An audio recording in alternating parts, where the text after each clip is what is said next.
నమస్తే, welcome to #you. నేను మీ రాజేష్.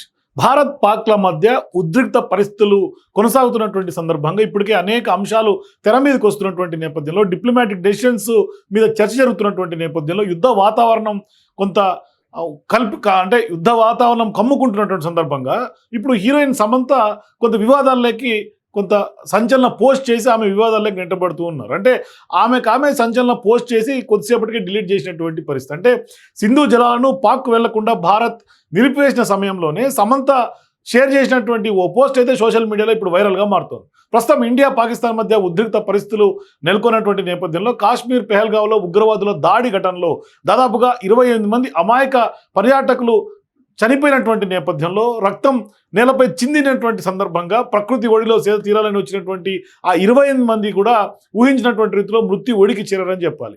వారు ఆనందపు కేరింతలు కాస్త ఆర్ధనాదాలుగా మారి ఆ లోయ కొంత విషాద ఛాయలు అలుముకున్నాయి. ఈ దుర్ఘటన కేవలం ఒక ప్రాంతాన్ని మాత్రమే కాదు, యావత్ దేశాన్ని కూడా దిగ్భ్రాంతికి గురి చేసింది. అందమైన లోయ రక్తంతో తడిసి ముద్దవడం, శాంతిని కోరుకున్నటువంటి వారి ప్రాణాలు ఉగ్రవాదుల చేతుల్లో అంతమవడం అందరినీ కలిచివేసింది.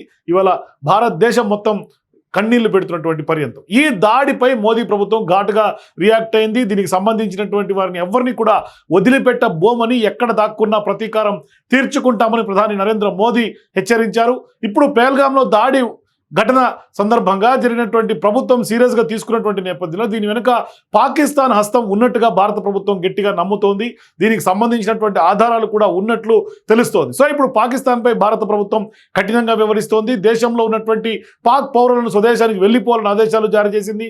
ఇదే సమయంలో సింధు నదిలో ఇచ్చే వాటాలను సైతం నిలిపివేస్తున్నట్టుగా భారత ప్రభుత్వం ప్రకటించింది. అయితే ఇటువంటి సమయంలో సమంత షేర్ చేసినటువంటి ఓ పోస్ట్ కొంత ఆసక్తికరంగా మారింది. ఆ పోస్ట్లో సముద్రాలు నీళ్లు తాగలేవు, చెట్లు తమ పండించినటువంటి పండ్లను తినలేవు, సూర్యుడు తన కాంతిని చూడలేడు, పువ్వులు తమ పరిమళాన్ని ఆస్వాదించలేవు, ప్రకృతి కోసం జీవించండి, మనమందరం కూడా ఒకరినొకరు సాయం చేసుకోవడానికే భూమి మీద పుట్టాము, నీ కోసం జీవిస్తే ఆనందంగా ఉంటావు, అందరి కోసం జీవిస్తే ఇంకా ఆనందంగా ఉంటావు అని అర్థం వచ్చేలాగా సమంత పోస్ట్ చేయటం, అది కాస్త ఇండైరెక్ట్గా కొంత ఈ ఉద్దేశాలని, అంటే ఇండియా పాక్ మధ్య ఖచ్చితంగా ఈ ఉద్దేశాలతోనే సమంత పోస్ట్ చేసింది అనేది కూడా కొంత కనిపిస్తుంది. అంటే పైగా ఈ కొటేషన్ కూడా ఫ్రాన్సిస్ చెప్పినట్టుగా సమంత తన పోస్టులో తెలిపింది. అంటే భారత్ సింధు జలాలను పాకిస్తాన్ వెళ్లకుండా నిలుపుదల చేసినటువంటి సమయంలోనే సమంత ఈ పోస్ట్ చేయడం కొంత సంచలనంగా మారుతోంది. సమంత షేర్ చేసిన పోస్ట్పై నెటిజన్లు తీవ్రమైనటువంటి ఆగ్రహం వ్యక్తం చేస్తున్నారు.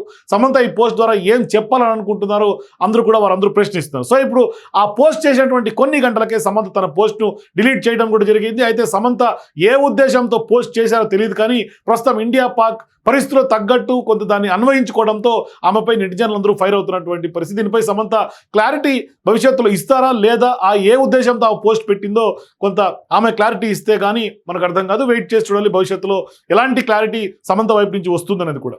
సో మీరు కూడా సమంత ఈ పోస్ట్ ఎందుకు పెట్టింది అనుకుంటున్నారో మీ అభిప్రాయాలు కింద కామెంట్స్ తెలియజేయండి.